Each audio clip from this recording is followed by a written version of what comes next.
Prelude 5, and I'm going to call it Prelude 5A because we're going to do just part of the Prelude 5, and then we'll do the other part of the Prelude 5 when we're on instrumental music, because this is part of the secular song unit. The title of the Prelude is Music as Passion and Individualism, and it's our introduction to the Romantic period from 1820 to 1900. What's it all about? Okay, if you can see this, I'm going to look closely, right? And Jane Austen's Pride and Prejudice, 1813. What happened between 1810 and 1900? Anything important? 1803, the Louisiana Purchase. What's that all about?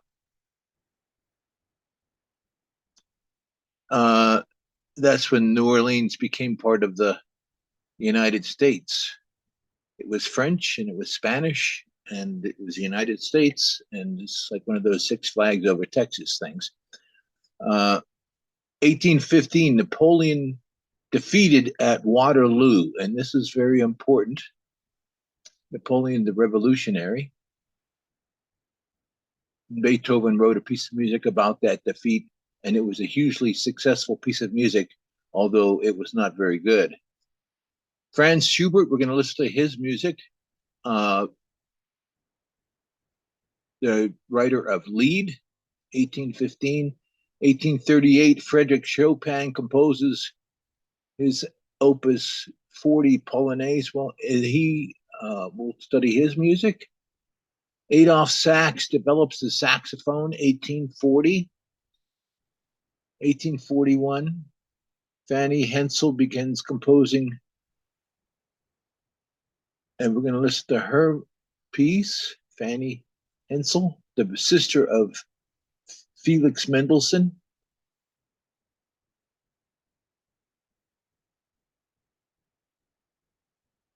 Annexation of Texas and the U.S.-Mexican War, 1845. That's a whole different other subject we could talk about, but we won't. But it's certainly relevant to the Alamo.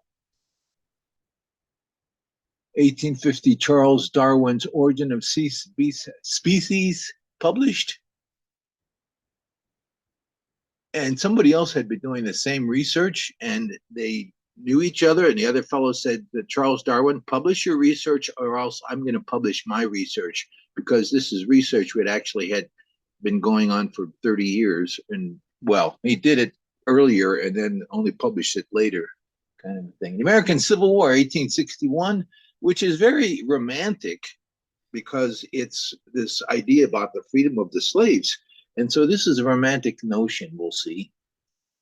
Thomas says Edison invents the cylinder phonograph, and actually somebody else had developed the idea and had been working on it before, and I have recordings of it before Thomas Edison. And Scott Joplin's Maple Leaf Rag, we're going to listen to that. So let's move on. Stephen Foster's Jeannie with the Light Brown Hair, American Music, 1854. So classical music is from 1750 to 1825. Remember what happened in 1750? Well, the Baroque ended. And we say it ended with the death of J.S. Bach, 1750, but it started the classical period, more or less. And the Romanticism, 1820 to 1900. Look, we don't even use the same ending and start dates for this Romanticism because these dates are just approximate and things start before and after. Some people are early and some people don't give up the idea and hang on to it for a long time as a new style starts. So the two differences between the classical period and the Romantic period is the classical period is all about absolute music, and where the form is the most important part. We haven't studied that. We will, about the symphony and the concerto and sonata allegro form and ternary form and binary form. That's all the classical. era, balance, symmetry. The Romantic era is all about expressive content. So, which is more important, the form or the function? And so, with the function is telling a story, right? The Romantic era, and you have to follow the storyline. Where the form is, I don't care what the storyline is, this is what the shape has to be, and I will make the music fit into that shape. So we haven't studied Beethoven, but we will, and he is starts in the classical period, and when he dies, he's like the primary.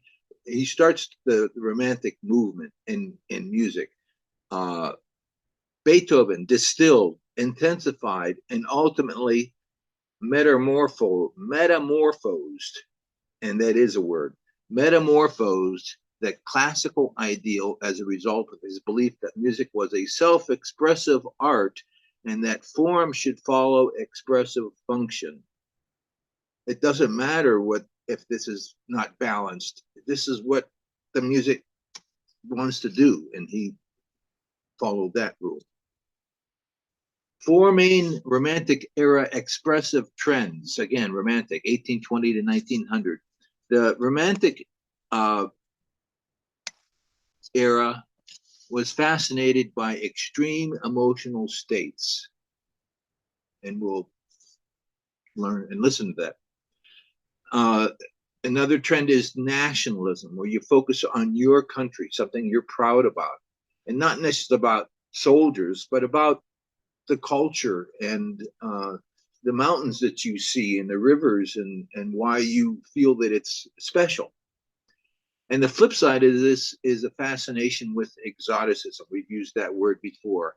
Focus on the culture of another country rather than your country. So both of this is going on, this curiosity.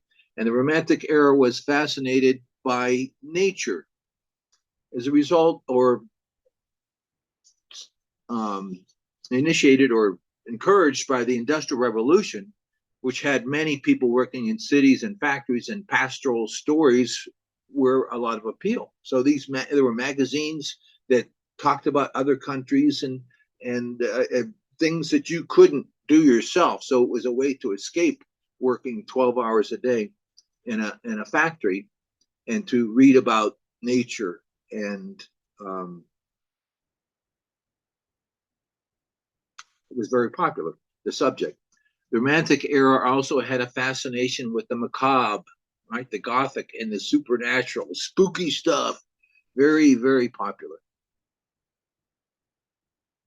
Emotional stress. So the Romantic era composers sought to express themselves emotionally in their music. The more pointed and extreme their expression, emotional expression, the better. Romantic era in which composers seek to plumb an ever greater range of expression and expressive content. There are no boundaries. So classicism versus romanticism again. Romantic era musical nationalism is the use of folk or folk-like music in concert works. Again, it's about, your country and what's special about it. I live by this river, and this river has this history. So I'm going to tell a story about people that live by this river, and so it's a very unique interpretation. At the heart of the Romantic ideal lay the impulse for magnified self-expression. Again, now here is a definition. Sometimes we refer to music as the style being a period style, which is a relatively uniform approach to the musical language in terms of style. The Baroque was like that, where you had a period style. And the early classical period, the time of Franz Joseph Haydn, were like that. When you wrote a piece of music and you wanted to be the style that your audience expected, you didn't want to surprise them or disappoint them. And four changes in form. Miniatures, right? We have one movement with the width of emotion concentrated in one movement, and so that's really where we're going to explore the romanticism in this secular song, unit is with some miniatures. And then there are also these grandiose compositions. We're not going to look at this unit, this big, large, more than 100 grand pianos. What? Yeah, that's true. They had concerts in Brazil, more than 100 grand pianos. Where do you get 100 grand pianos? Of course, it was outdoors. Where do you put 100 grand pianos? And program music. Remember, we've talked about that. It's much more popular than absolute music during this period. Program music, music that tells a story, has a literary uh, line. The use of cyclical material to provide structural unity. What is cyclical material? And this is funny, right? So we say, okay, we're going to go to these miniatures, and then so they figure out, well, how can we connect several miniatures? So if you have some kind of material, music material that is in one and it's in others, we say it's cyclical. And so the idea is how to assemble miniatures, one movement composition, into a larger work by a unifying idea. It could be what we'll learn the term song cycles. It's I write 5 songs about I'm in love with my girlfriend, and each one is a different uh, experience or different expression of my love for my girlfriend or understanding. So it's a song cycle. Each song is different, but they have the same uh, theme. Symphonic poem cycles. Again, we're using cycles. A symphonic poem is a symphony that tells a story. Miniature piano pieces unified into a cycle of miniature piano pieces. You know, I go to a party and then it's a costume party. So after the party, I write 10 pieces of music that each one is about somebody's costume and the character they were um, representing. And so they're different pieces of music, but they're tied together and they're just instrumental pieces, but I tied them together because they were all miniatures about this party. Miniature composition. Such miniatures are mostly songs and piano pieces, and they were constructed in such a way as to project a single mood or emotion, a single state of mind to the listener. We're going to sample that in this unit. Program music is where form followed expressive function. In classical music, what was before in the classical period, expressive function followed form.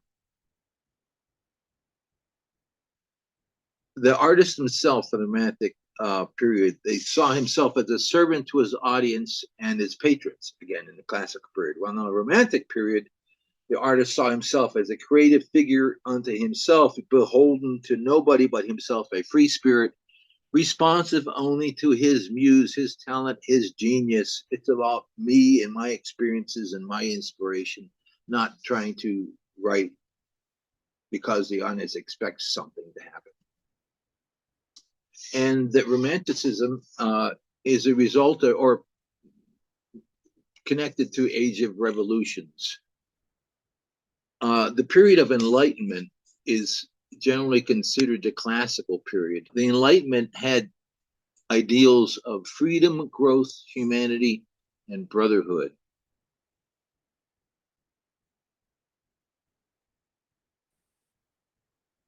So this passionate individual expression goals began with Beethoven.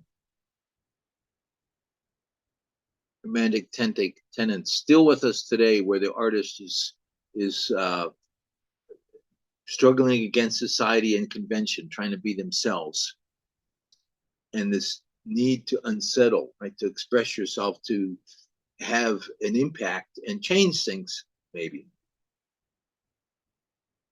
So the French Revolution, 1789 to 1799, we had this upheaval of the monarchy to more a democratic government.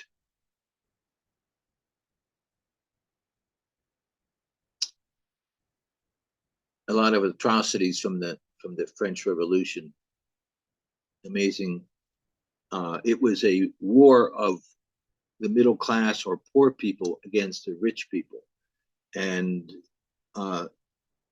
they freed the prison of prisoners who a lot were there because of couldn't pay their bills, and they were against the Catholic Church and the monarchy, and murdered uh, priests, nuns, burned them in fires, decapitated the king.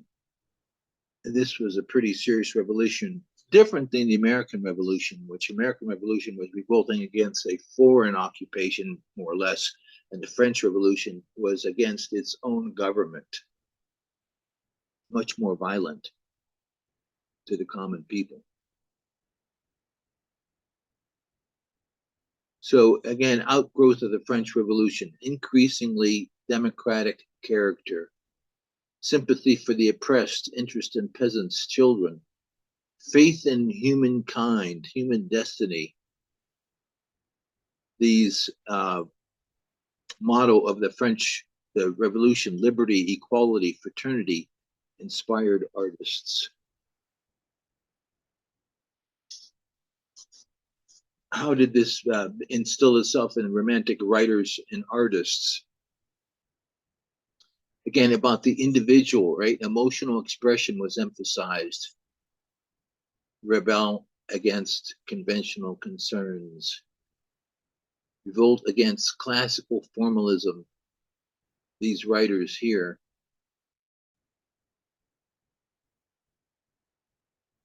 And we'll see that a lot of the music uses poems by Heinrich Heine or Heinrich Heine.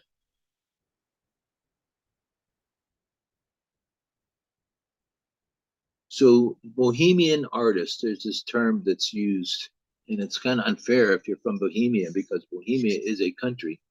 But a Bohemian artist is somebody that is kind of depressed, right? And thinking, well, the French Revolution had these great ideals, but it didn't turn out that good. And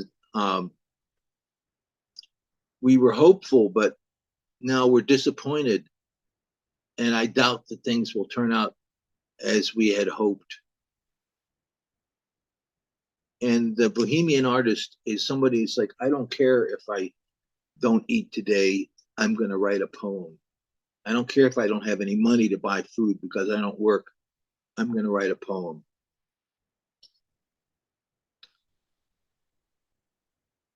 Discontent, pessimism. Ah, man. Romantic themes, the supernatural, profound meditations on life and death, glamorization of the past, strangeness and wonder, spooky stuff that we like today, right? Like Star Wars and Indiana Jones, that kind of stuff. Same thing. Here is a painting by Eugene Delacroix, a famous French artist, and it exhibits this romantic attitude. Right here, it depicts Natchez Native American mother and father with her newborn child on the banks of the Mississippi River. It's quite touching. It's inspired by an 1801 novel, which takes place in the French colonial Louisiana. The Natchez couple have recently escaped upriver from a massacre.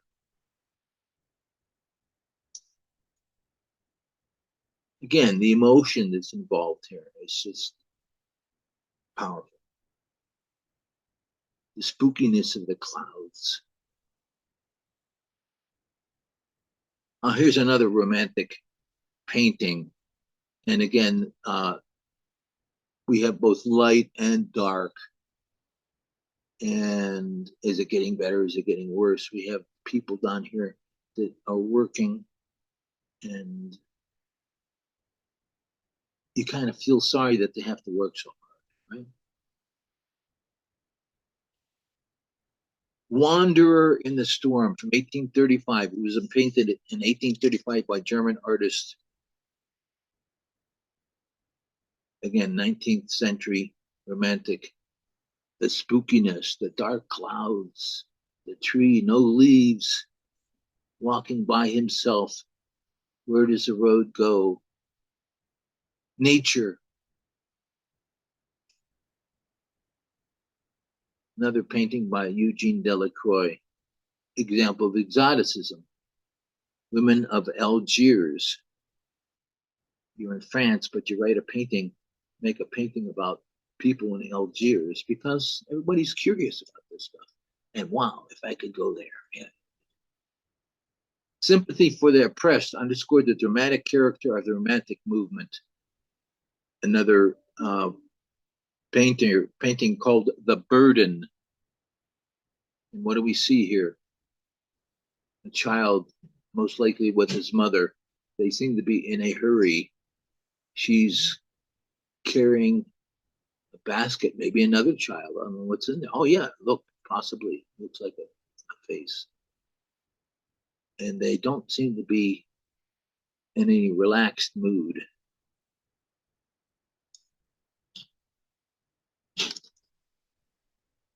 An engraving for Edgar Allan Poe's The Raven. Edgar Allan Poe wrote all kinds of spooky stories, and many other artists did too, about the supernatural, and ghosts were really, really popular stuff. And that's the end of Prelude 5.